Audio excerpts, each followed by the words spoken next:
Okay, hello everyone. We'll just wait a minute or two longer. We have people siphoning in. We have a lot of attendees today, so we'll give everyone a bit of a chance to get back from their lunch and join us. So just 1 minute.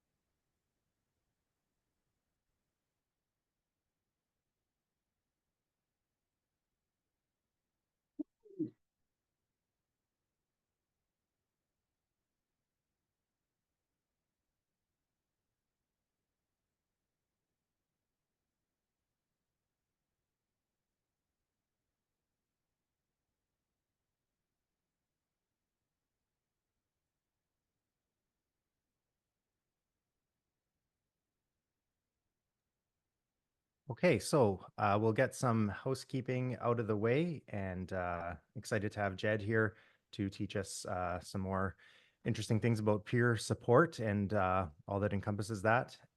So my name's Nick, and I'm with First Response Mental Health. We are, of course, the creators of the Peer Connect peer support management system, which a lot of people in this meeting today use within their departments. If you don't know about it, feel free to contact us after and get a demo of that.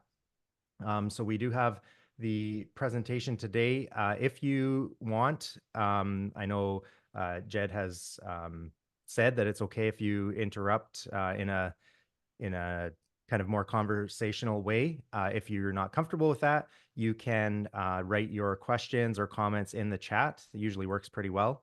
And then we'll read those off after during the Q&A time. So we are scheduled for an hour. And we actually, as kind of a bonus feature today, so we have a thing with First Response and Peer Connect that we do roughly every season, every quarter, called Coordinator Connections. And that is for people who are using the Peer Connect system. So peer supports, peer support coordinators, wellness unit staff. If you would like to attend, we will put the link for that. It's usually closed to people that use the system, but we will open that up today. So we do have another guest speaker in there, someone using the system explaining it. So we'll put the link for that in the chat as well. But if you're interested in that, you can get a couple hours of good professional development right in a row. So we'll, yeah, if you have any questions, you can private message in the chat, or we'll put that in the chat. But please keep your mic on mute unless you're speaking, and we will switch now to our presentation. So in terms of introductions, as a first responder, leader, peer supporter, clinician, and advocate, Mr. Hyland has seen and felt the devastating impact the life can have on us and our families. These experiences have helped shape his practice, which is also informed by a tireless commitment to evolving best practices. So we are very grateful to have Jed Hyland with us today to present this to you all. Take it away, Jed. Okay. Thank you for that warm welcome, Nick. It's definitely a pleasure to be here. And as you said, right, it's been a journey for me. I'm not going to go too deep into an introduction, but I think all of us can benefit from doing a little more elaborate introductions in this space, and I'll expand on that as we go along. I came first as a first responder, then as a peer supporter, and then now I'm a clinician, kind of a rookie clinician. I've only been at this work about 3 years. I can say that without peer support, I likely wouldn't be on this planet. Certainly, I wouldn't have finished my career as a first responder back in those days, a decade or more ago, when I got super spun out and came to the behavioral health conversation. There is no way I would have reached out to some stranger that had a bunch of acronyms behind their name. So peer support has been a powerful force in my life. It's something that I definitely love to proselytize and advocate for. And to that end, I think that we've done a bunch of great stuff in peer support, and we'll talk about some of the great things that we're doing and some of the great things that we can do to maybe help move the needle a little bit more. From a tech point of view, Nick, let me just say that my chat just quit working. So, oh, there we go. If you are going to say some chat stuff in the chat boxes, you guys, maybe just speak up. And let's not try and step on each other too much. But if you do have a pertinent question, I'd love to field it as they come in. Okay. Yeah, we'll keep an eye on it too. All right. Fair enough. Thanks, Nick. Okay. Another thing I don't think perhaps we do enough of is to thank each other. Throw that gratitude out there. Thank you for all what you all do in this space. And I think more importantly for who you are. I think we attribute a lot of our value and worth to what we're doing, our occupation, but also want you to know that not everybody could do the things that you all are doing. I'd also like to give a shout out to Peer Connect for hosting this, and a shout out to my team, the Nicoletti Flater team here in Denver, Colorado. I'll do a shameless plug for all the work we're doing supporting those who support others. Okay, I'm going to give a housekeeping slide, even though we don't need to talk about where the bathrooms are in the webinar format. Every peer support conversation that we are involved in, we try and get out the word that confidentiality is critical. There's nothing that we can do to more quickly undermine our efforts to diminish our credibility than to not really take confidentiality seriously. So anything that we talk about in here, please, keep good boundaries on the spaces that we're occupying. I also like to talk about a content warning, although I'm not going to get into any traumatic information in this conversation. It's something that we also like to set the stage for in all the conversations we're having. A lot of people will come to these conversations and bring kind of high-grade trauma conversations. And it's a good reminder that most first responders already have a lot of their own trauma. They don't need to be exposed to additional trauma in these spaces. We call that sliming, all right? All right, some of the things we're going to talk about today are going to be where we're at, really, a state of the union for wellness and peer support. Some of the barriers that we have out there for our peer support team, some considerations. We'll talk about the S.H.I.E.L.D. peer support model as we envision it, and we'll talk a little bit about crisis response, followed by 15 minutes worth of Q&A. All right? So when Kate first reached out and said, hey, let's get together, let's put on some kind of a webinar, would you be interested? Here was the premise that she laid out for us. And I'm just going to read it to you. So one area of focus that we have heard time and again is that our clients, organizations, individuals struggle with keeping their peer team motivated and engaged. We work with dozens of teams around the state and the country. And although different teams are in different stages of operation, different teams, have a lot more tenure, more members, less members. This is something that we also see. And we talk all the time. Recently, this is actually a timely, fortuitous conversation. We talk all the time about we're going out there, we're giving people information, we're getting involved, we're providing supervision, but it appears to us sometimes like there could be more to this, right? To help move the needle a little bit more for wellness. All right. So the situation is, as it stands right now, is we're doing a lot of cool things. All right. The systems are seeing significant improvements. There is awesome stuff being done. There are a lot of barriers that are being broken down. We have people who are being hired into wellness positions. More administrations, more organizations are taking wellness seriously. The clinicians are getting better at working with first responders. However, it does seem that there isn't really a united vision, and that the situation, like, we really aren't seeing any measured gains. And the numbers that we do have, and we don't really have good data around first responder behavioral health. Unfortunately, we haven't put too much of a priority into it. We'll talk about that a little bit more in a second. But our efforts do seem to have stalled. So we have all the parts and pieces of a wellness program, of peer support programs, but it doesn't seem like we can integrate them. There's sort of discrete things that we haven't integrated into a sort of a solid working engine, if you'll allow the metaphor there.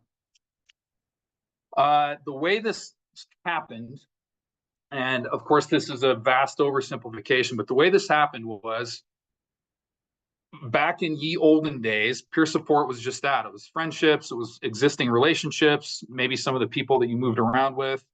If you had some trouble in your life, they would help you.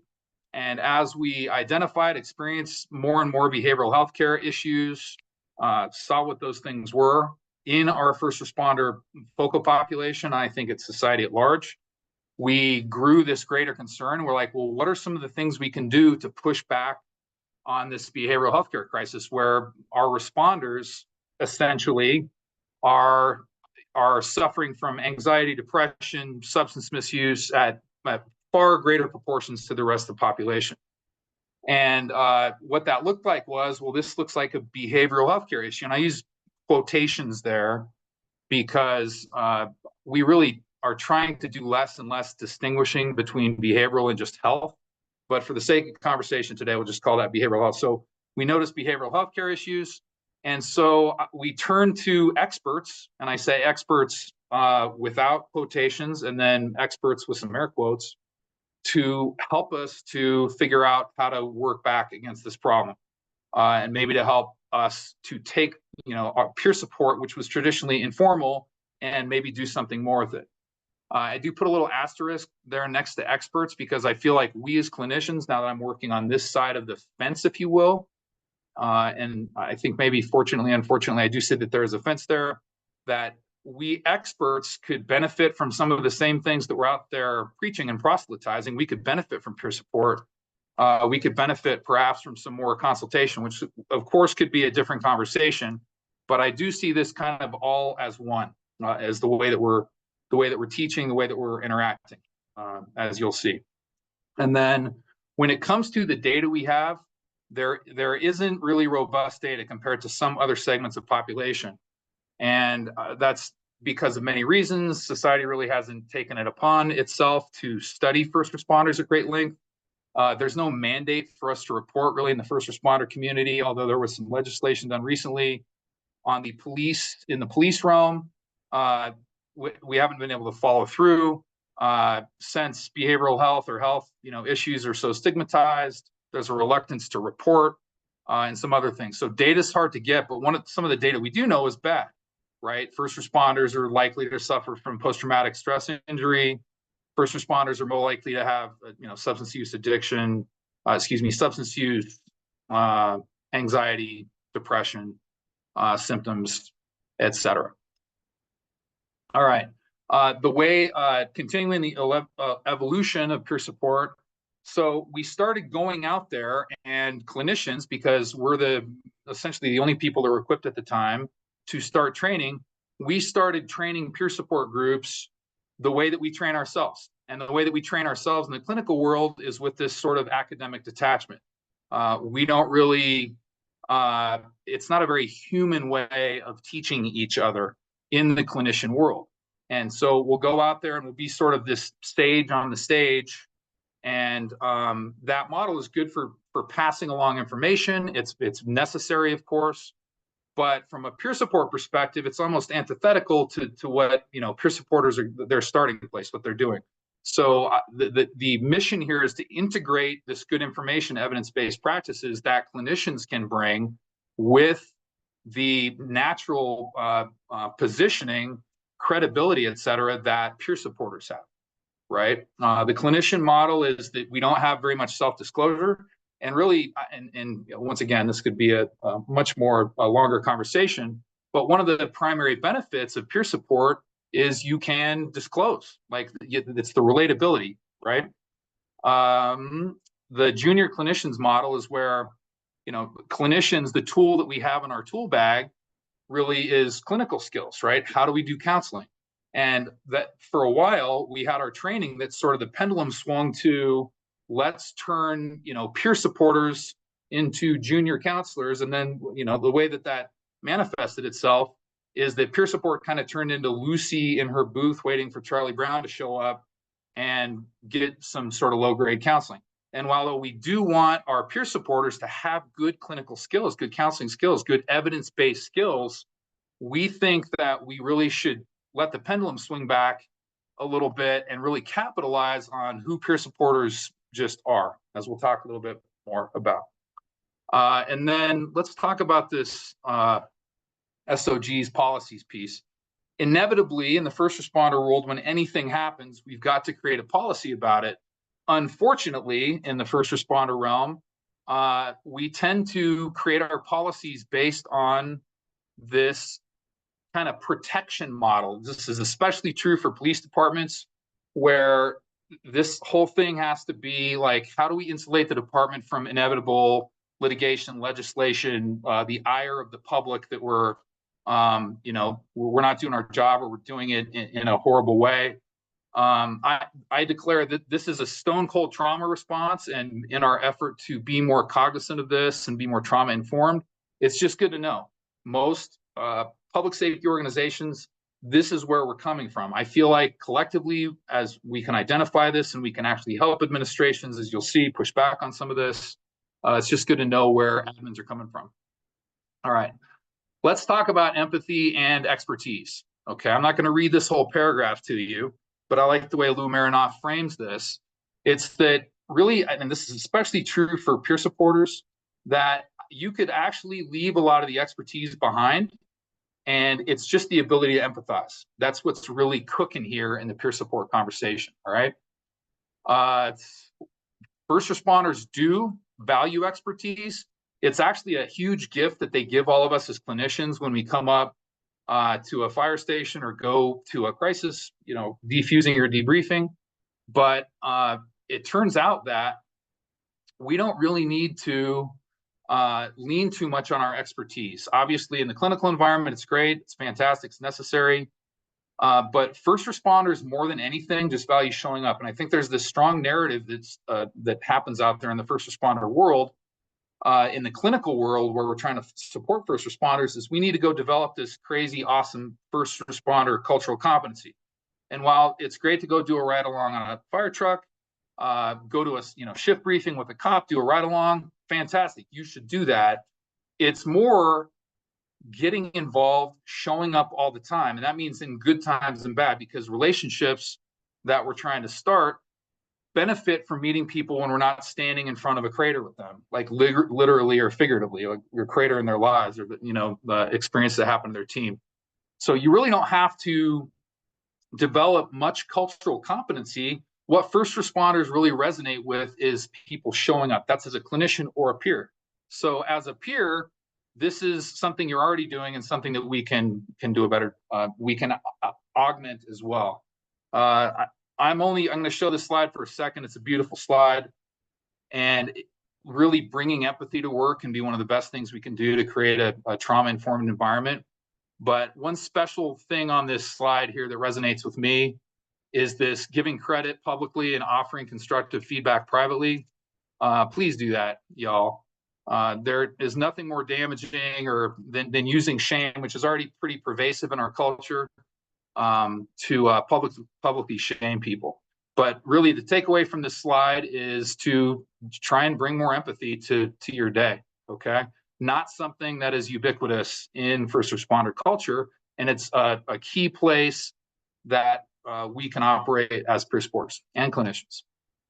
All right, I'm going to briefly talk about Stephen Covey's model from Effective Habits, Habits of Effective People, I think, credit where due. The difference between a technical and an adaptive change, all right? Technical change is where, like, experts can have the answer and kind of fix the problem with expertise. That would be like, guy has a heart attack and chest pain, has a heart attack. He goes in to the doctor and says, hey, doc, I'm having chest pain. She says, oh, it looks like you've got a blockage in your left, coronary artery. Let's put a stent in there. So she goes in there, she puts a stent, and the problem is solved, right? Solved, and then solved with parentheses or quotations. But the adaptive issue or problem there, we're not even looking at, right? So the expert solved the problem, put a stent, good to go. She's not solving the problem of 15 breakfast burritos a day, half a box of wine at night, 22 hours worth of screen time a day, et cetera. Those are adaptive changes that this gentleman would have to be involved in. That is a very good framework for us to be looking at this conversation about how we move the needle and really get the parts and pieces of wellness and peer support to start working, right? I supervising a peer support class recently. Person told me we've developed a better rapport. A person told me right when I walked in the door, I had some good content prepped up for them, and we try and supervise teams at least once a month. And I walked right in the door, and she was like, boy, I hope this is not another class on burnout, right? So we've been out there providing content for people, good information, evidence-based practices, all valuable, right? We had to start there. We're going to have to continue providing latest, greatest content. But we think the single biggest thing we can do to really move the needle in this whole conversation for clinicians, for peer supporters, is to add a lot more process in to the content we're delivering people, okay? And I'm going to give a couple examples here. When we provide a peer support supervision, we're going in there and we're doing what's called a pen check. I stole this from a peer support group several months ago, or we did. And a pen check is where we say, before we even start the meeting, we go around, we just ask everybody how they're doing. We tell them, don't go more than 2 minutes, don't go less than a minute. Give us some sort of legitimate, authentic, vulnerable version of what is up with you right now. And that will be a physically how they're doing, emotionally how they're doing, and then a need. Again, I don't like to distinguish too much in these conversations between physical and emotional health because they're so integrated, but it frames a conversation, lets us actually have a discussion. And I got to tell y'all that it changed our peer support supervision into clunky, one-sided conversations into actual connectivity, okay? Same thing with our teaching. We're really trying to do a better job of going out there and using very tried and true strategies of interacting, right? We're trying to frame the questions, frame the conversation, frame the class more as a conversation, right? As a collaboration between people who care about the same things. And we've had much better results, much better interaction. And it's because we have started focusing more on the process. And the process, of course, these things are hard to study. Like, it's very hard to study how well process is working. But anecdotally, we see people are more engaged, end up being more effective when we focus more on process. Just really briefly here, and I have to be careful not to put on my tinfoil hat. A lot of people call the medical model the disease care model. I think that's throwing away some good stuff with the bathwater. The Western medicine has brought us amazing things. We've got some really good practices that we're up to in the clinical world and the medical world. But the medical model is really about treating symptomology, right? It's about if something's wrong with somebody, we fix them. We kind of treat the body as a machine of unrelated parts. We'll treat if you got a stomach ache, we'll give you some antacid. Little do we know that your stomach ache is related to a GI issue related to stress or something. So there are great things about the medical model, and there are some things that we could benefit from as peer supporters, leaning a little bit more into this wellness model where, and this is a big part of first responder culture. In first responder culture, we tend to really focus on surviving, and we really want to shift that into thriving, right? And that's a huge distinction for us, okay? All right, because of this medical model, the way we in healthcare have set things up is with this wellness oasis situation. It is ideal, and you guys, I work with some departments that have really gotten close to this image that you see before you.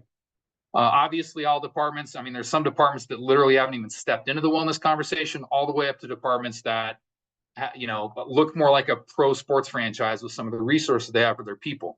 So this is what we are shooting for, is to have this kind of oasis for people to be able to come and to be involved in mental health, to get those resources, nutrition, sports physiology. There are organizations out there, I know a lot of you probably are rolling your eyes, but there are some organizations out there that really have started committing to wellness, that they have in-house embedded physician. They'll have in-house embedded clinician. They've got really good direct access to outside EAP and MAP. They've got internal physical therapy. They have wellness coordinators, resilience coordinators. They will help you with diet, nutrition. There's even an organization that If you've got test anxiety, they have a person to help you with that. Awesome. This is all awesome. However, this is what the wellness oasis that we have been building looks like to our responders, right? And it's because of all of these barriers. And I routinely hear people saying, why won't the responder come out and use these resources? And this is the answer, right? They aren't using these wonderful resources that we have because there are a lot of barriers.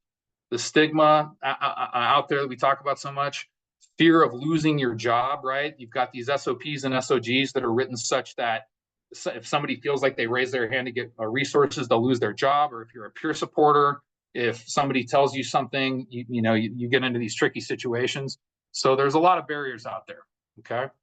Peer supporters are well positioned to help with this. Peer supporters can really help not only get people, like, go out into the village, to expand this little bit clunky metaphor, get people up, use the resources in the oasis castle, but we can be down kind of being a resource, in the village, in our communities, and that's where peer supporters really can crush.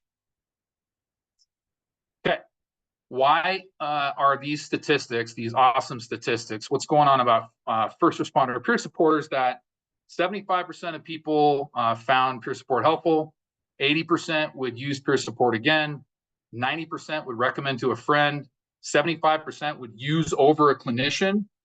What's going on with peer supporters? And the answer is that you guys are there. You're known. You're a known quantity. And if there's all these barriers to these other resources, y'all are positioned well to help break down some of the stigma, get people up to the castle, come out and help people in the community, et cetera. All right. The peer support connectivity, we've got a misleading picture here. The KISS acronym, likely most of you know, that is keep it simple, okay? And I'm going to show you some cool tactics right now that we can use out there to proselytize, but the KISS acronym is just to keep it simple, and that's what we really can do as peer supporters to create connectivity, okay? Here's how we create connectivity. And you see here this concept of active peer support, that's going out, that's going to debriefs, defusings. Hopefully you're going to be going out and doing and you'll see this in a couple slides, but you're going to be going out and doing active connectivity, outreach, going to briefings, being more proactive, but also that reactive, going out to defusings, debriefings, the doing and going. That's active peer support. And then this phrase, passive peer support, which was actually coined by the Denver Fire Department Resilience Coordinator, Michael Happ. This is more about just who you are, how you show up. This is you being vulnerable. This is you being at the police station, fire station, being in that ambulance, and just like showing that you use resources, telling your story, being authentic. And I know we tend to use that word a lot, maybe overuse it these days, but it's a good way to show up with this passive support of just kind of who you are, being human. Here are a reimagination of peer support roles. We see peer supporters as counselors, as trainers. We really think that if peer supporters are out there kind of proselytizing like I am, like we are clinicians are, we want to equip them with the knowledge and understanding, knowledge, skills, and abilities to go out there and kind of see one, do one, teach one as wellness ambassadors. Yes, we want them to be crisis responders. And there's a lot of distinctions out there that we're not going to be able to spend too much time on today, but we want you to know that really peer supporters are really well positioned to do defusings. They're really well positioned to help with logistics, psychoeducation, et cetera, in a crisis. We envision peer supporters being navigators. Hospitals have these navigator positions, and that requires peer supporters are benefiting from knowing about resources out there in the ever-shifting resource landscape. Okay, moving on. If you haven't heard this quote, it's from The Art of War.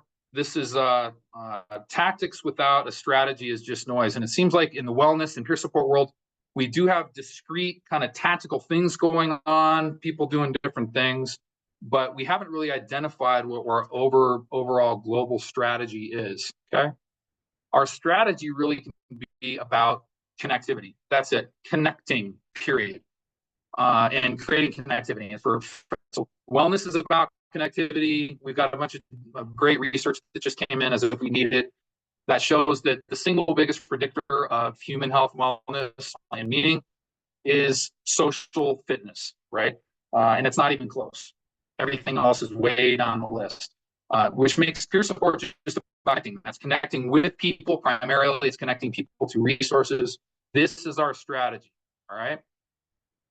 Some of the ways we can connect are to just start going out, be more proactive, right? We're not just loosey waiting in that booth for folks to show up. Going to station briefings, going to station visits, using these apps like Peer Connect, shout out, but WhatsApp, like for your group to make sure everybody's connected, staying in touch. I don't know much about social media, but we have people that do. This can be obviously powerful if used correctly. Being inclusive, right? You're going to see here from the S.H.I.E.L.D model, that's going to be clutch. But what are we doing to make people part of the team, right? A lot of people, and it might sound cheesy, but giving folks tabs, pins, ID cards, like to let people represent, making cards for people, making trifolds, and then you can see the rest of the list here. A lot of departments don't have an award ceremonies, and it's such a good thing for a peer support team to get involved with, right? It can not only can we start acknowledging the good work of our people, but we can really use that as a platform to really start building a trauma-informed culture, to celebrate what we're doing, what they're doing, et cetera. All right. Now that I see this photo in big style, I was going for just a cute teddy bear, but this teddy bear looks like it's on some kind of hallucinogen. So sorry for the group today. This is still a cute teddy bear. The important considerations conversation I wanted to found on recognizing, and this might sound kind of harsh, but this really comes from a self-care point of view. In order to be involved in peer support and really in clinical work, caring can't be enough, right? Just because you care, you want to show up and help, doesn't mean you can help, right? We want people to be in the right situation, to have enough bandwidth, to have the right training, to be in peer support. Peer support is a privilege, right? Not only are you a first responder, but you're presuming to go in and help first responders in their very unique challenges to get better results, to be more integrated, which is a huge responsibility. Remember that Hippocratic oath. We go out there and we start a relationship with somebody, or somebody reaches out to us, and then we can't really follow up, then we're doing crappy work. We could hurt somebody like that, okay, with our little hallucinogenic teddy bear. All right, some of the challenges we have, obviously, stagnant teams, leadership, where the team is over-identifies with one person, and it becomes about that person. That's really hard for anybody, even the best person, because there's so much personality in that, especially as somebody gravitates up through the chain of command. We have different people with different levels of training. One person took one class, one person took another. We only focus on the responding phase. When somebody's in a crisis, what do we do when they're drunk a handle bottle and sitting there by the phone? Horrible circumstances. We want to know what to do with that, but we also want to obviously lean into proactivity. Oftentimes, peer support teams, we just here's your 40-hour class. You're good. We're out. That's not the best practice. We really want to be, following up, involved in supervision. The programs can be a box check for leadership, right? Like, hey, man, we've got our freaking peer support program. You bunch of whiners. Your wellness should be good. Peer support is not a standalone program, right? We need wellness coordination. We need this holistic lens, this kind of oasis lens that we talked about earlier, okay? And then gossip, as I said earlier, gossip's super seductive. It's attractive. It's one of the normal behaviors that we use in all culture, but in first responder culture in particular. And we need to really recognize how to communicate, okay? Vague or oppressive selection criteria. Vague is like, it's cool people, right? It's totally subjective. And then oppressive is like, you have to have, these 60 bullet points need to be met for you to be part of our peer support team. Exclusionary tactics, right? Which is too bad. Like, there's this sense, I think, in a lot of spaces where we need a bunch of people that I think are, would be good peer supporters to be good peer supporters, but who Jed Hyland thinks would be a good peer supporter might not be a good peer supporter, right?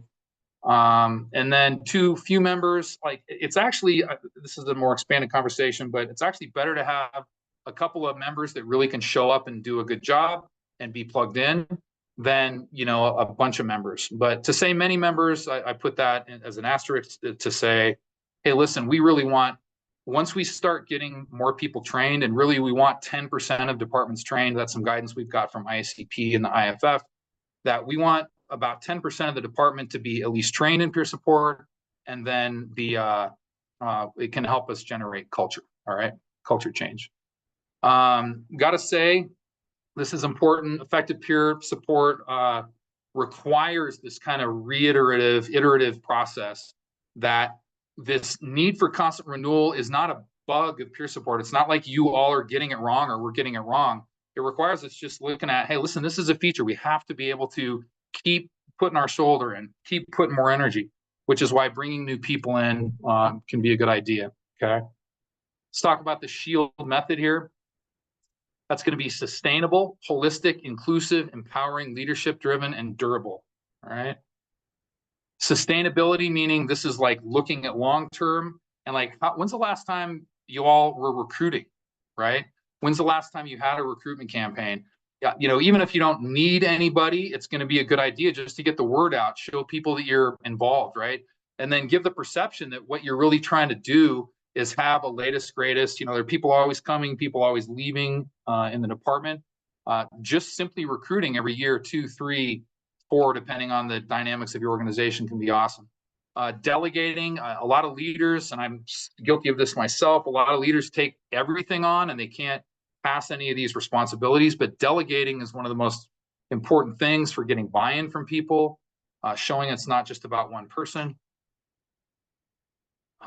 We really like this wraparound lens that you see in our Oasis. You have to have clinical support. Those teams out there that aren't using clinical support, it's not a best practice. You should not be doing it, okay? We want people to bring this holistic lens. We want the peer support team members to bring this holistic lens that involves, you know, the whole person, okay? We want to balance the needs of individuals and groups, right? We want our peer support team to reflect the whole organization and or community. This means first responders, civilians, you can see my list here, all the demographics to be represented. We want to establish specific outreach programs. How many of your peer support teams have, you know, a spouses connectivity or a spouses WhatsApp group? I think actually Peer Connect is interested in that as well. Are you connected with retirees? I mean, we can so benefit from the wisdom of the retirees, and we can also help them. Retirees is a group that has a lot of needs, okay? And then empowering is about strengthening individuals to take control of their own well-being. This is about putting on the oxygen mask of the first responder, the peer first, then we're putting on the oxygen mask of the team, if you will, and then we go out with our oxygen masks and do that, not the other way around. We kind of do that helper syndrome, like leaning in too far to other people's stuff, when really we could just be starting with, you know, taking care of ourselves first. I love this cycle of liberation. I wish we had 6 hours to talk about it. If you can see, though, at the core of this cycle of liberation, which is really a good process for instituting change and getting the needle to move in spaces, at the core of this is about self-care, right? It's about self-love, self-esteem, taking care of ourselves. Then we can reach out, we can use a critical incident. You can see up here is kind of the waking up phase, that critical incident that might create cognitive dissonance, and it allows us to move out towards others, right? And then we can work with others, people like us and people different from us, to build coalitions. It's an awesome model. Just recognize it starts with us. This is a re-envisioning that we are looking at in our realm. We've traditionally looked at public safety as kind of an out and back, kind of a linear relationship. We're in our fire station, police station, et cetera. There's a need out in the community. We go out there, we handle it, and we come back. We're trying to envision public safety more as happening within this realm of self-care, team care, community care, and then that creates public safety, as opposed to that kind of linear mission-driven model. And we think everybody benefits from that, okay? And then leadership-driven, this is not about, hey, leaders, you need to be better leaders, which might be true. This is more like, we're not really bringing leaders into our conversation. You know, they'll give us like, hey, man, here's some budget money, go do your peer support thing, bro. We need to like push the conversation back up to them. A lot of leaders, like their trauma buckets are as full as anybody else's, right? They're more isolated. They don't have anybody they can connect with. It's one of the reasons that Peer Connect talks about this coactive peer support in smaller communities and like for executives to get them involved in this peer support conversation. We need to train them about wellness, about resources, about some of the data we have and that we don't have, so they can go talk to their communities. They can talk to city councils, right? Get us some more dough, get us some more resources. And then for them, same, see one, do one, teach one. We could get them out there on the pulpit talking about what we're up to over here, right? Bring them in, some buy-in. Here's the math we like. We want really 10% of our departments trained, and we don't want too much of a span of control. We'll have these peer support team leaders, that a peer support team of 40 people, and there's one peer support supervisor. That's no bueno, right? We know that span of control should be, 5 to 11, especially in a crisis. So something to look at. Then we want our teams to be durable. Okay, can these teams withstand both internal and external pressures? Right, internal pressures, what's going on? This isn't working. Departmental pressures. Oh, one of my people, did reach out to peer support and they had a super crappy situation. Right, we need to be able to address that kind of stuff.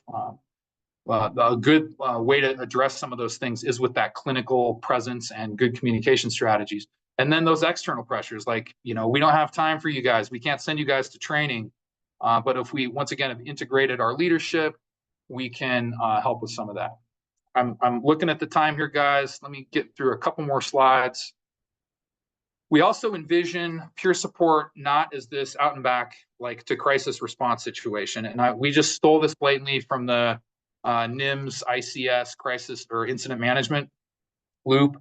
You can see here, yes, there's going to be crises. This is inevitable, but we want to bake in or really look at and focus more on the response phase, the recovery phase, prevention and preparedness. That's where we build relationships. And we find that crises, when they happen, go better if we've built those relationships in advance. And that oftentimes just the perceived sense of support that we can provide as peer support teams can prevent crises from happening. Okay. You guys, I'm actually going to leave this crisis response slide alone for the most part. Let me just say that the Mitchell model, once we first started doing debriefing, was very well intended, and we have evolved from there. But the Mitchell model and our early debriefings left a really bad taste in people's mouths. We have since gathered a lot more information from many different realms, as you can see here from CISM, Psych First Aid, and this TRIM model coming from Britain. We really believe that crisis response done well can help with the trauma integration process. And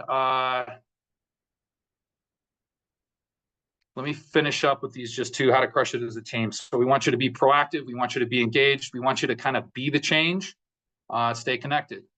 And then to keep your team motivated, engaged, make sure you're taking care of yourself, taking care of the team, meeting up, right? Attend your supervision, keep reevaluating those protocols, train and retrain yourself, and just the whole thing is a connection creation project, all right?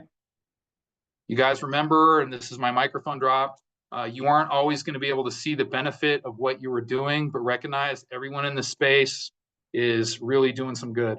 All right, thank you. And we'll take some questions now.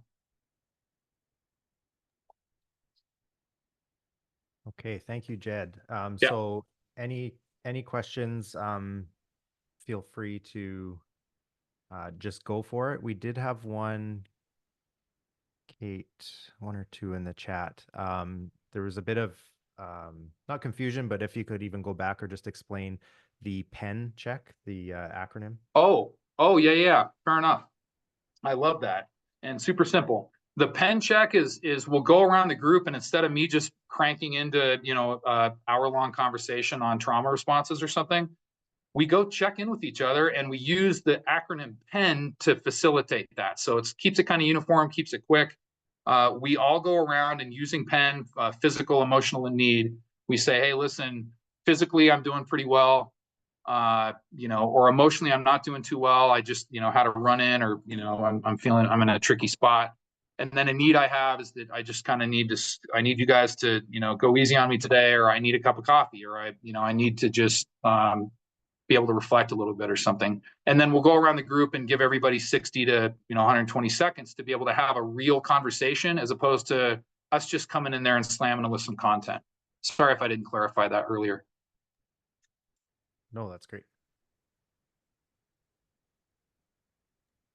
Okay, Also, there was another question from Jackie, Jed, on mandatory reporting. Jackie, I don't know if you want to, it was how is mandatory reporting handled? Jackie, if you're here, if you want to unmute, maybe you could expand on that question a little bit. Sure, no problem. My name is Jackie. I'm with Copline.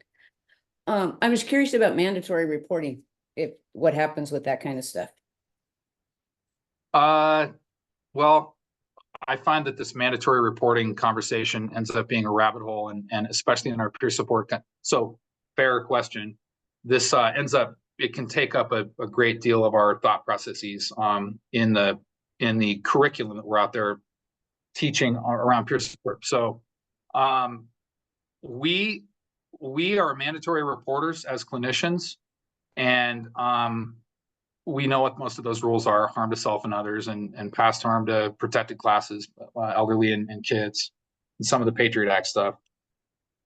We recognize that. Peer support, we tend to train peer supporters with that same model, but it really kind of depends. There's some federal legislation, there's some state legislation, and the conversation can be kind of nuanced. Let me answer your question with a little bit of a deflection to say that we don't want our peer supporters to get lost in the weeds in these conversations. We find that it takes a lot of the value away, and it's something that's very high on our radar as clinicians. And that's why we recommend that peer support teams just come to us if there's ever a question. If there's an ethical dilemma or something, an ethical question, they reach out to us. Rather than have them need to understand and really have that weighing on them a lot of the time. But of course, in training, we do teach our team members about how to manage those situations. Did that answer your question, or was that a little bit of a political answer? It was a little bit of both, but I got it. Okay. Thank you. Cheers. I'm looking at, I can see the text now, Nick, so, yeah. But go ahead and order if you got some that you like. If you want to look at Carissa Campbell's, does anyone have an example of existing policies for their peer support team or the activation of their team? Yeah, the answer is yes. There's so much cool precedent out there. And I think that, the kind of a rising tide lifts all ships, that we don't have to reinvent the wheel. There's a bunch of cool agencies. Reach out to your local first responder centric agency. In my experience, it doesn't take you more than 1 or 2 phone calls to get connected with some people that can connect you to people, to either an organization, agency that works behind the badge, or like us, that can get you some good boilerplate that you can then take and use to craft for your particular organization.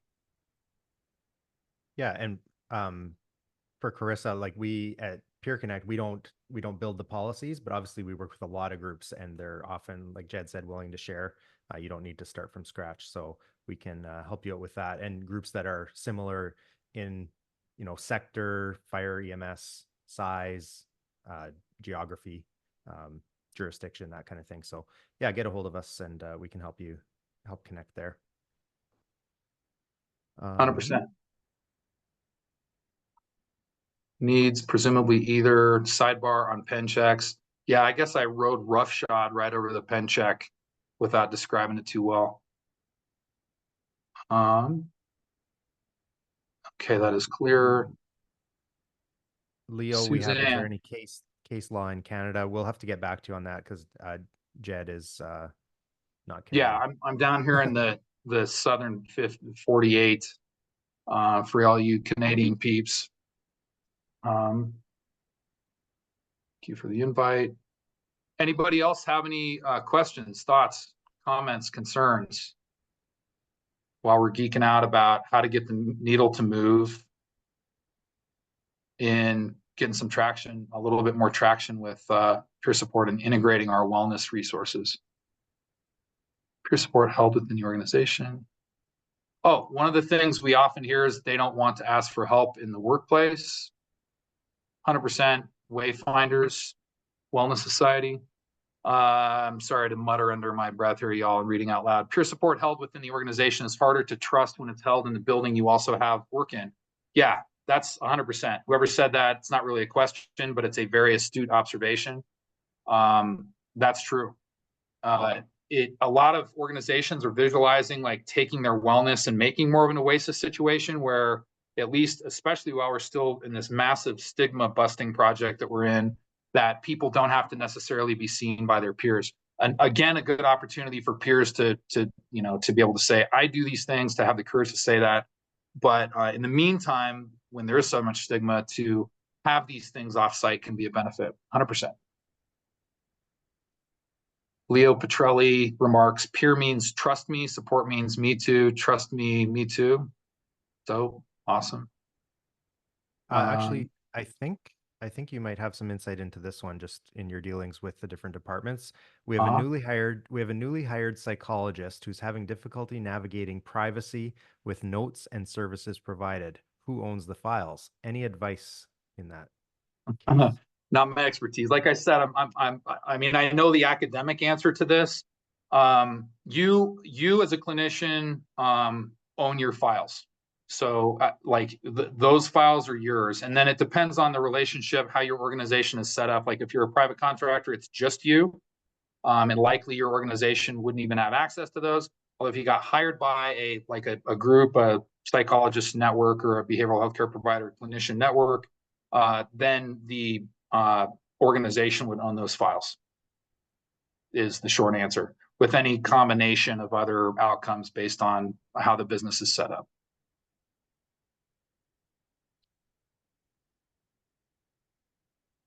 Yeah, definitely something to look into further. I don't know if a quick comment here would guide the case law there, but cool. Yeah, once again, some of these things are pretty, I'm not an expert, obviously, in these situations. It's only because my school was just a couple years ago but there you go. There's some resources for you there. And y'all, I'm still going to be here for a few more minutes. If you did have any questions about how we can move the needle in peer support and wellness, I'd love to geek out on that with you.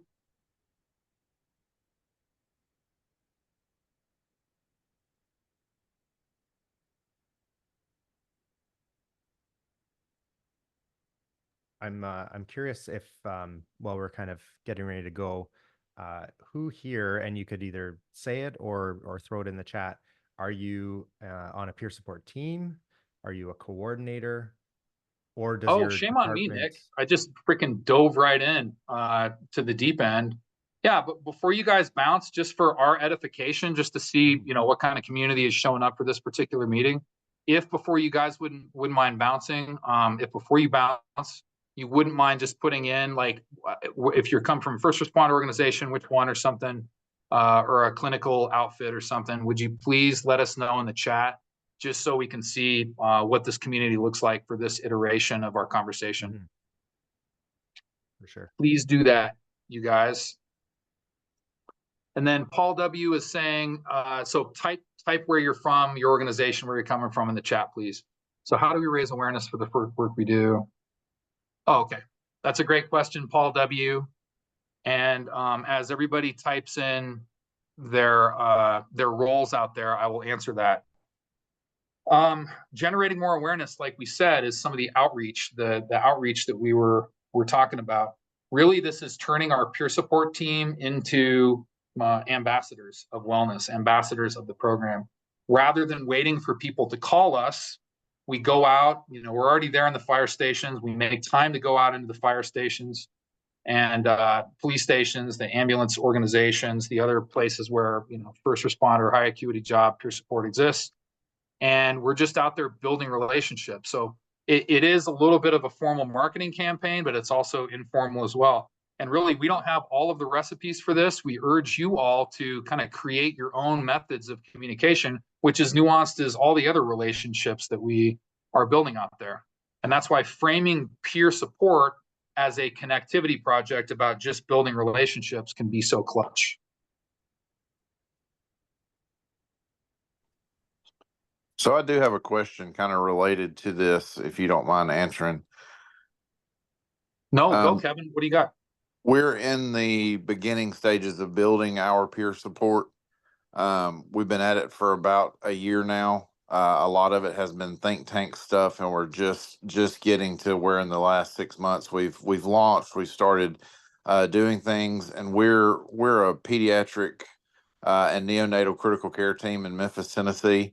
So we see our team. One of the biggest things that we're seeing is non-accidental trauma, child abuse. We run anywhere from 50 to 100 calls a month within the 150-mile area that we cover, that are particularly child abuse, and that's one of the things that mentally and emotionally hurt our responders the most.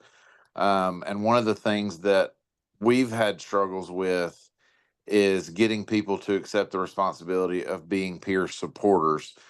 We've not had a great like jump on the train kind of movement where people are excited to be peer supporters. And I honestly don't know how to conquer that. I don't know how to get people engaged in desiring to be a peer supporter where they're on the peer support team and people reach out to them. Oh man, that's a tough one. The short answer with our limited time, because I know Peer Connect wants to shift over to another webinar they've got with that they're providing for another group. The short answer is that we find that, you know, with high trauma exposure environments like yours, working in, you know, pediatric neonate stuff and seeing some of the very horrible stuff you do, which by the way is well studied that most humans, that gets behind our emotional armor a little deeper than working with adults to not overstate the obvious. But one of the things about peer support is we've kind of seen it as just adding more, like I'm going out and helping more people. Once we switch the narrative about peer support to the self-care, more taking care of ourselves and taking care of the team, really what we're trying to do in peer support to begin is filling up our cups, like normalizing our responses, just connecting. And as we learn more about social connectivity, that is the thing, that is the juice, right? So as we and same thing for us as clinicians, getting involved in consultation with each other, kind of sharing the load, if you will, can be super productive. And then we can go out and do this kind of peer support that you're talking about. So I'd love to expand our conversation about this. It's something we can't do in a couple of minutes, but peer support really can fill up your cup, especially in these high trauma environments, depending on the perspective and how it's supported. Kevin, reach out. I mean, these are great conversations that we're deep in right now and that we have some good solutions for.